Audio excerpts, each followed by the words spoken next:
को लेकर मेन बात ये अतीक अहमद के सिर में गोली मारने वाला कौन बनना चाहता था? यूपी का डॉन। गैंगस्टर से नेता बने अतीक अहमद और उसके भाई अशरफ की गोली मारकर हत्या करने के आरोप में पकड़े गए तीनों हमलावर शातिर अपराधी हैं। कम उम्र में ही उन्होंने क्राइम की दुनिया में कदम रखा था। तीनों की हत्या, लूट समेत संगीन आरोप में जेल गए। जेल में ही उनकी आपस में दोस्ती हो गई। अतीक और अशरफ की हत्या करके डॉन बनना चाहते थे ये लोग। दोनों भाइयों की हत्या के आरोप में पकड़े गए हमीरपुर निवासी सनी, कासगंज निवासी अरुण और बांदा निवासी लवलेश पुलिस की रिकॉर्ड में शातिर अपराधी हैं।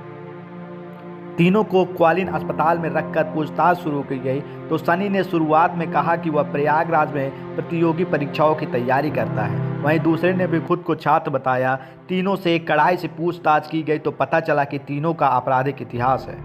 जो अतीक से डरते थे वो अब इनसे डरेंगे। पुलिस सूत्रों ने बताया कि तीनों ने पुलिस को बताया कि छोटे छोटे अपराध में जेल जाने से उनका नाम नहीं हो रहा था, कुछ बड़ा करने की सोच रहे थे। इस बीच अचानक पता चला कि अतीक और अशरफ को पुलिस कस्टडी में लेकर अस्पताल में इलाज कराने आते हैं। तीनों ने साजिश रची, अगर अतीक को अशरफ को मार दिया जाए तो उनका प्रदेश में बड़ा नाम होगा। जो लोग अतीक से डरते थे अब इनसे डरेंगे।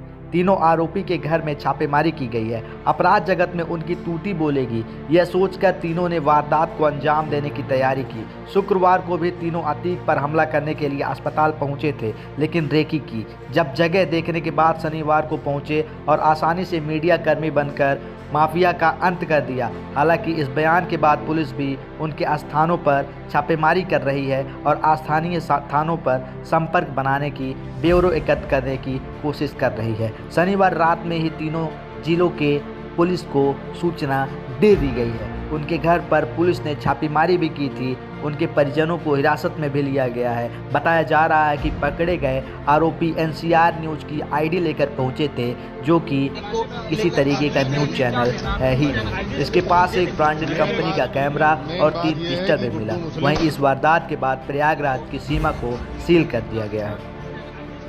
Bureau report, unit India news.